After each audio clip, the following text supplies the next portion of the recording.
अरे तेजस्वी थोड़ा बहन का जो तो बहान चोदवा के बेटा। नमस्कार प्रणाम तक आलो भाई लो, तो उम्मीद करता नहीं कि अच्छा एक आज बात करे वाला बानी मनीष कश्यप के गिरफ्तारी पर।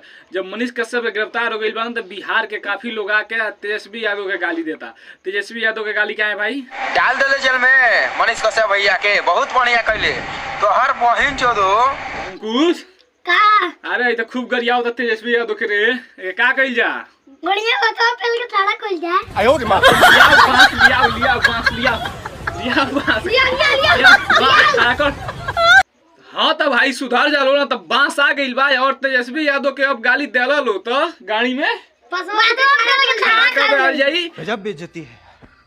एकदम संभल जा लो। तेजस्वी यादव के गाड़ी देला लो, इस सरकार के मैटर बा, सरकार अपन समझी। बात तो सही है। हाँ तो भाई हमारा जोन गरिया देता अंकुश वो कैसन लागता? तुम्हारे के का नहीं था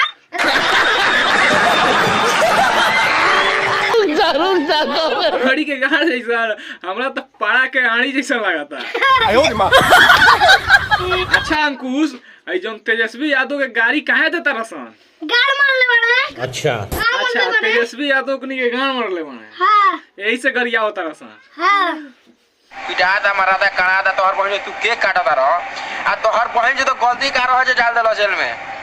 हाँ लड़की पटावली से लड़की नाम दांत चियारी ना खेला बेला करी तो लड़का के पट जाई। आई हमार मनीष कश्यप के जेल भइल बा, तेजस्वी यादव भेजवैले बने जोन है बीच में आके गाली देता रसन। बहन जो तो पक्का सरकार तोहर गिर जाई तो गिर जाई, छाट उखाड़ के तोहर बहन जो तो मुख्यमंत्री ना बनबो। यादव लोग को जब भैंस नहीं पटक सकी तारा महतारी के बूझ चोदो, बहान चोदो के बेटा, तारा बहन के चोदो। बुरा लगता है भाई, आप लोग भी जानते हो।